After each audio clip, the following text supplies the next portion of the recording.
Hi, everyone, and welcome to another Gen Talks, where we address various topics to help our current and prospective students, alumni, and other nonprofits and partners. My name is Raven, and I'll be hosting this episode. Today, I'm so excited to be talking to four of our staff members that lent their talents towards our Black History Month celebration. Our enrollment coordinator, Dr. Toshia Briscoe, penned an article on our website entitled "A Movement of Intellectual Insurgency: How Americans Can Embrace an Effort to Transform Race Relations Through History." Our alumni program associate, Ty Parks, showcased some of her artwork. Our social media coordinator, Jordan Clark, taught the basics of song making in 30 seconds. And our director of alumni experience, Ariana Thomas, spoke through her poetry. Ariana, I'll start with you. Can you tell us a little bit about how you first became passionate about poetry and why?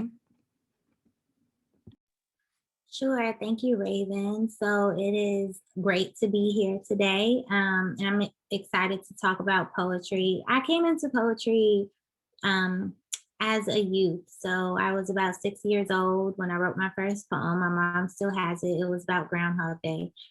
And ever since then, I've just always found a home in the poem, and always been fascinated with the idea of form and how form lays on the page and the stage. And so throughout my youth years and my teenage years, I spent a lot of time on stages all around the world, actually performing spoken word and performance poetry. Awesome. That definitely shows through. How do you use poetry to bring awareness to racial justice issues or uplift the Black community? I think that using poetry as a tool to bring awareness to social justice issues is really more so about um, humanizing the voice of different people that we represent, the stories that we tell through our poems. You know, Audre Lorde says, without community, there is no liberation, right? And so everyone in the community has to do their part, utilizing the talents given to them in order to liberate us as a people. And so my part is my poem. And so therefore, in order to bring about that liberation that Audre told us or talked to us about, it's important for me to leverage the tools that I have, which is the poetry that I have at my disposal. Thank you. It's definitely important to use our voice for the things that we believe in. I want to take a moment to say thank you again for sharing your words in the video that was posted to our social channels this week. I really enjoyed watching it, and I was definitely moved by it. Can you speak a little bit about your inspiration and motivation behind that specific piece? Sure. So that poem, being from the South, right? So I'm a Southerner, and I grew up on in a subdivision that was built on top of a former plantation, and the literally, like, the barn was in our backyard. Like, we could hop a fence and go into the barn. The um, descendants of those who owned the plantation still lived in the big house across the street from the subdivision. It is all still there. My mom still lives there.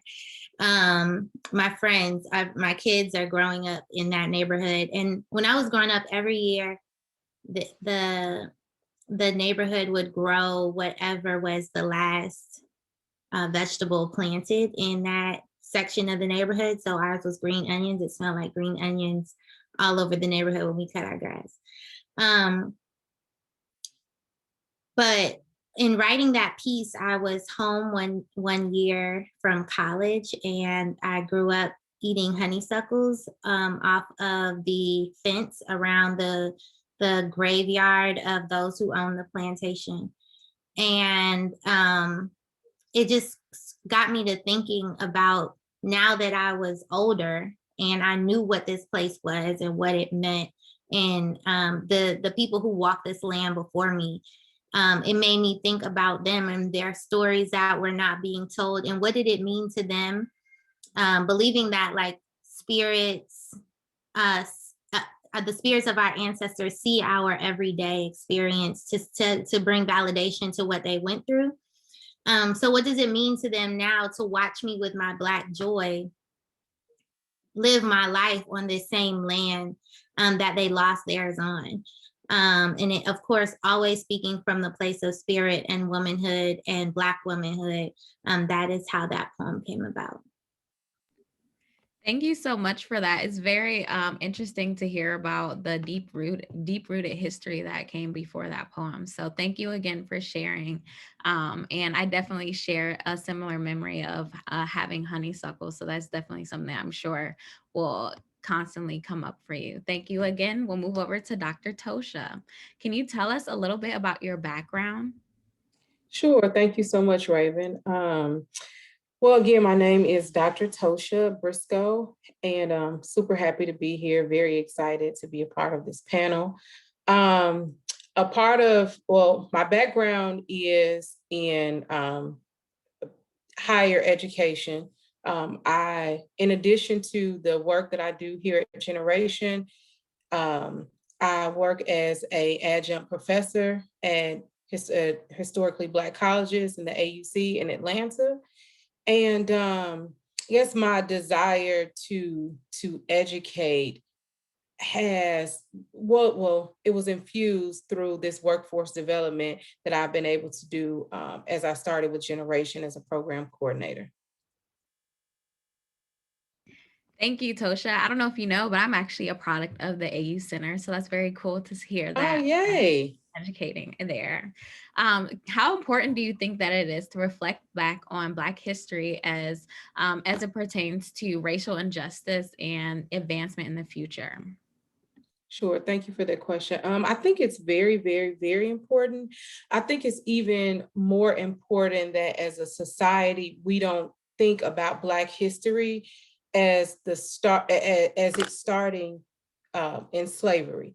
I think that there is an eruption that needs to happen in schools, starting in elementary school, to teach the authentic history of this said Black history. Because when we teach this history that Black folks started as slaves, we're working backwards, and now we have to prove, right, that these people who were cattle, they're human.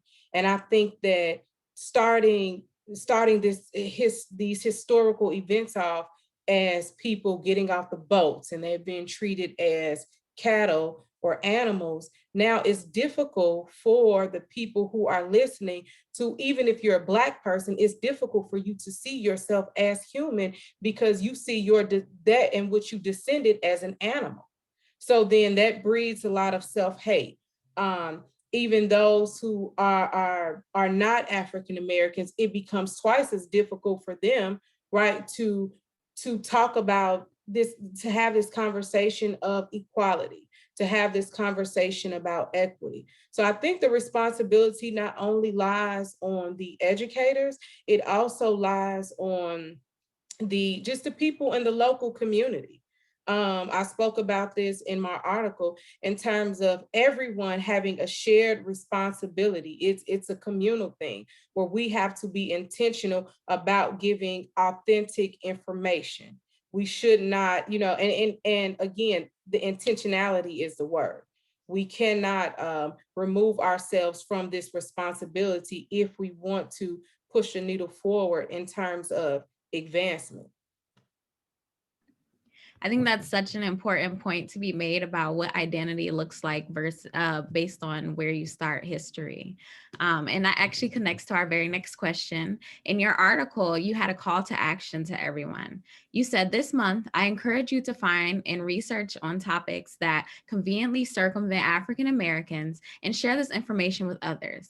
Can you tell everyone what are some of the topics that they should take a diver deep on? Sure. One topic, as I just mentioned, is just learning the difference between equality and equity, right? Understanding that in every social system there is equality and there is equity, And we have to be responsible enough not to get the two confused, because equity involves trying to understand and give people what they need to enjoy full, healthy lives. While equality is like, it's a contrast, right? It aims to ensure that everybody gets the same thing in order for them to be full and healthy. But much like equity, equality aims to promote fairness and justice. But that only really works if everyone starts from the same place and understand that everyone has the same needs. It's almost impossible for society to think that people can be, you can have one without the other, right? You need both. So I think that it's one topic, or two topics rather, that people have to be intentional about understanding the difference in, and just talking about inclusion, being more intentional about inclusivity.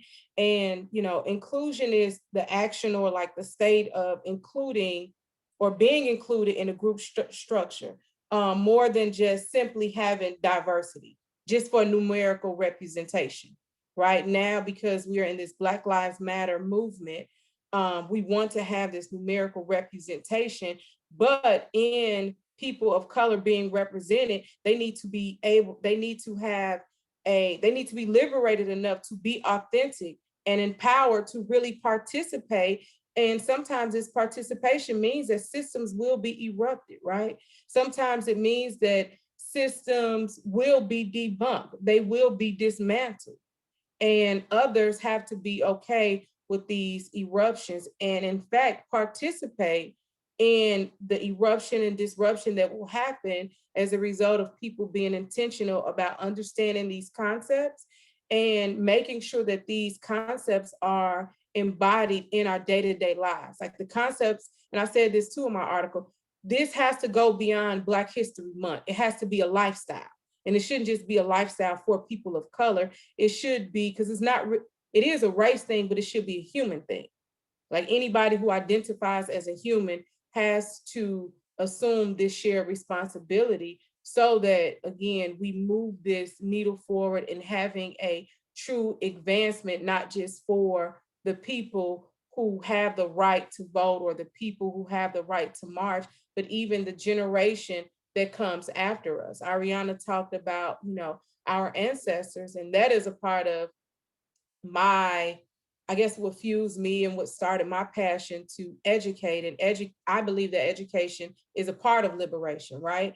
And I felt like it was my responsibility. I owed it to my ancestors. I owe it to my grandparents who were sharecroppers, who helped put me in college.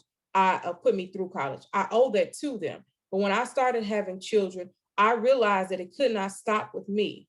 So I could not expect from my children to carry a mantle that I did not introduce them to, which is what motivated me to start teaching. Because I said, okay, well, if I teach 50 people and I tell them about this, maybe they'll tell 50 more people. And it's this each one teach one type thing. It doesn't necessarily have to be an institutional platform, but it can be, an event such as this, or just a blog or something like that. So that is my very long answer to that question. That was so wonderful and powerful. There's a few things that definitely stuck out to me. One being like, if nothing changes, nothing changes. So as we go through this process, we have to just expect that throughout that, like, it's not going to look how it used to. And that's a good thing. And that also our humanity should be what we are using to continuously connect us and make sure that we are connecting to our history as well as our future. So thank you again, Toshia. And we'll move over to Ty. Ty, you shared some of your amazing artwork this week, and I would like to just hear how you got started. Thank you, Raven, and thank you for having me. So I think my love for art actually started, if I can remember, I remember going thrifting with my grandmother a lot when I was younger. So when I got older, I got into crafting and remodeling. And so that opened the door for me to start painting and sketching. And so I started to attend this step-by-step painting class. And I really didn't know I was that good. And so I was really interested in it, but he had to close his doors. And so that pushed me into doing my own art and trying to paint for myself. So it all just started and stemmed from there. And it has helped me a lot. Awesome. That's very cool to hear. It's always very interesting to hear like what talents and gifts people you work with have outside of work. So, what significance does your artwork have in relation to the Black community? Do you have any specific cultural inspirations? Um, Not specifically, because I'm just still exploring art and my creative style, but I do believe that it shows a sense of pride, and it helps better appreciate ourselves as a community and also enrich us culturally. Touche. So you've also mentioned before that you use art as a way to decompress, reset, and maintain wellness. How important do you think that it is for every person to have a creative outlet? I think it is very important to have a creative outlet. Create Creativity reduces anxiety, depression, and helps process trauma. I know specifically for me, having a creative outlet can help fill a void in my life that I'm still trying to figure out as well. And also helps distract from stressful things such as work or just your in day-to-day personal lives and issues and stuff. So I think creativity, having that creative outlet really does help and motivate someone. Thank you, Ty. I too agree. It's very important to have whatever outlet it is to be at your best mental health state, to be at your best self and things. So thank you for highlighting that and making the connection, as well as sharing your artwork with us. Finally, we have Jordan. You shared a little. Can you share a little bit about your passion for music? I really enjoyed watching the video you shared with us about song making. Yeah, thank you, Raven. I'm thankful to be here talking with this panel. I always have been an entertainer, got me into a lot of trouble growing up, which is why working in communications is a blessing. I grew up in a Southern household with my grandparents. So you went to school to become a doctor or a lawyer. So being an entertainer, my grandparents really didn't want to hear none of that. But all throughout my formative years, I was in recitals, public speaking in church, doing this and that. When I was 18, I started doing stand-up comedy, actually. I wanted to try it out. And when I went to college, I linked up with this Def Jam artist called Bo Young Prince, and he took me on tour as his opening act. And when he took me to the studio, I was like, what do you think about this? Like, I've been working on this. He pushed me to release my first project when I was 20. And then when I was 26, I moved up to New York. And since then, I've just been producing for, shows, for video games, et cetera, et cetera. That is very cool to hear. Again, kind of back to what Ty was saying about having creative outlets. It sounds like that's been a big part of your life as well.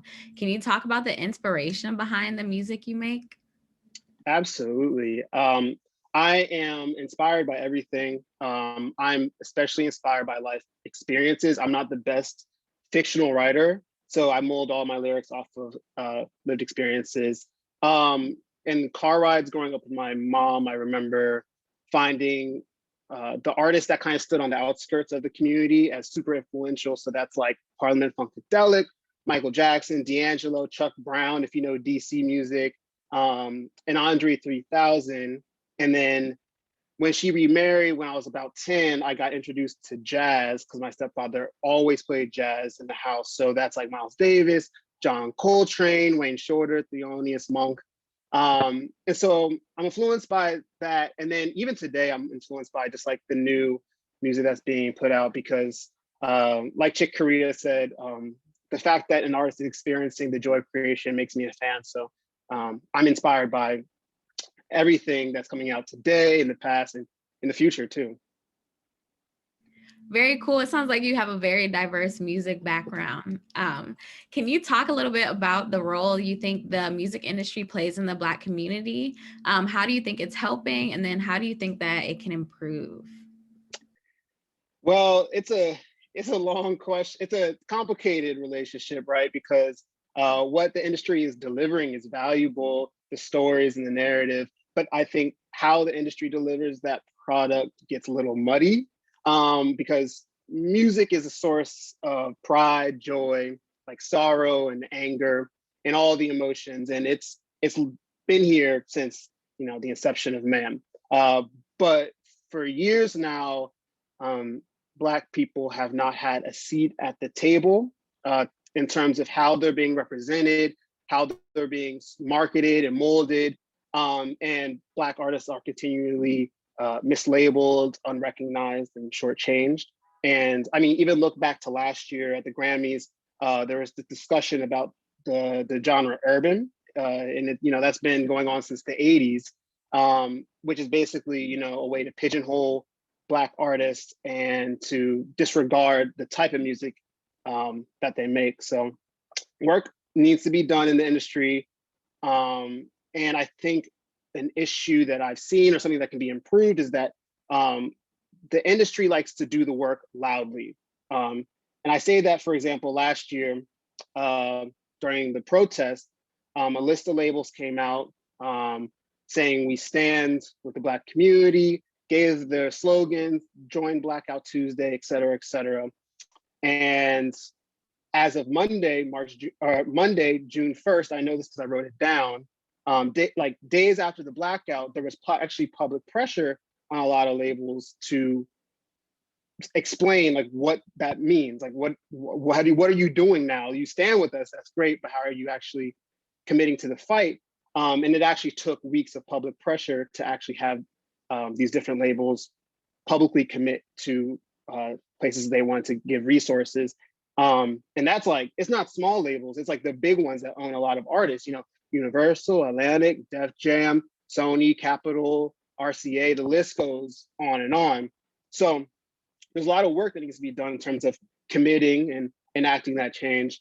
I think that the industry, if they want to support Black artists or the Black community, I think we can start with amending contracts and distributing royalties properly and diversifying boardrooms so that we can retroactively pay back all the Black artists that the industry built its back on.